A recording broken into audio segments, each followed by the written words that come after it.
നമസ്കാരം. എൻ്റെ പേര് അലക്സാണ്ടർ വർഗീസ്. എഴുപറ്റി പഞ്ചായത്ത് 11-ാം വാർഡിലെ LDFിൻ്റെ സ്വതന്ത്ര സ്ഥാനാർത്ഥിയായിട്ട് മത്സരിക്കുന്നു. വോട്ട് ചെയ്തതിനെ ഞാൻ സഹായിക്കണം. ആയിക്കോട്ടെ.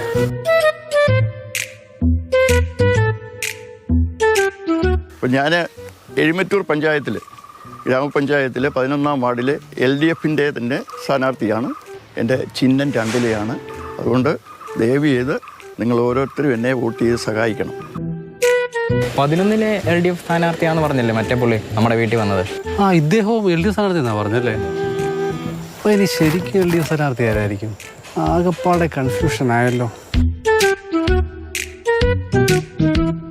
CPMൻ്റെ ഇടതുപക്ഷ സ്ഥാനാർത്ഥി എന്ന് പറയുന്നത് ഞാനാണ്. പാർട്ടിയുടെ തീരുമാനപ്രകാരമാണ് എനിക്ക് സീറ്റ് തന്നിരിക്കുന്നത്. കഴിഞ്ഞ ദിവസം പഞ്ചായത്ത് കൺവെൻഷൻ എഴുമറ്റൂർ വെച്ച് നടന്നു. അന്നും അവിടുത്തെ മീറ്റിങ്ങിൽ വെച്ച് അനൗൺസ് ചെയ്തത് എൻ്റെ പേര് തന്നെയാണ്. ഷെറി തോമസ് കേരള കോൺഗ്രസ് M ആണ്. ഇടതുപക്ഷത്ത് തന്നെ എന്ന് സാരം. യഥാർത്ഥ ഇടതുപക്ഷ സ്ഥാനാർത്ഥി എന്ന് പറയുന്നത് ഷെറി തോമസ് എന്ന് പറയുന്നത് ഞാൻ തന്നെയാണ്. കാര്യം ഞാൻ വർഷങ്ങളായിട്ട് ആ വാർഡിൽ മത്സരിക്കുകയും പരാജയപ്പെടുകയും ചെയ്തിട്ടുണ്ട്. അപ്പോൾ ഞങ്ങൾ ഘടകകക്ഷി എന്നുള്ള നിലയ്ക്ക് കേരള കോൺഗ്രസ് M പരമ്പരാഗതമായിട്ട് മത്സരിച്ചു കൊണ്ടിരിക്കുന്ന ഒരു വാർഡാണത്. ഏറ്റുമുട്ടുന്നത് പരിചിതരും ഒരേ നാട്ടുകാരുമാണ്. വാർഡ് 11-ൽ പ്രചാരണം കൊഴുക്കുകയാണ്. അതിന് തിരഞ്ഞെടുപ്പ് സാമഗ്രികൾ നശിപ്പിച്ചതിൽ പ്രകടമായ ഉത്സാഹം തന്നെ സാക്ഷ്യം. കട്ടൗട്ടുകൾ നശിപ്പിച്ചതിന് പിന്നിൽ ഇരുവരും പരസ്പരം ആക്ഷേപങ്ങൾ ഉന്നയിക്കുന്നുണ്ട്. എൻ്റെ വീട്ടിലാണെങ്കിൽ 8 ക്യാമറ ഉണ്ട് എൻ്റെ വീടിന് ചുറ്റും.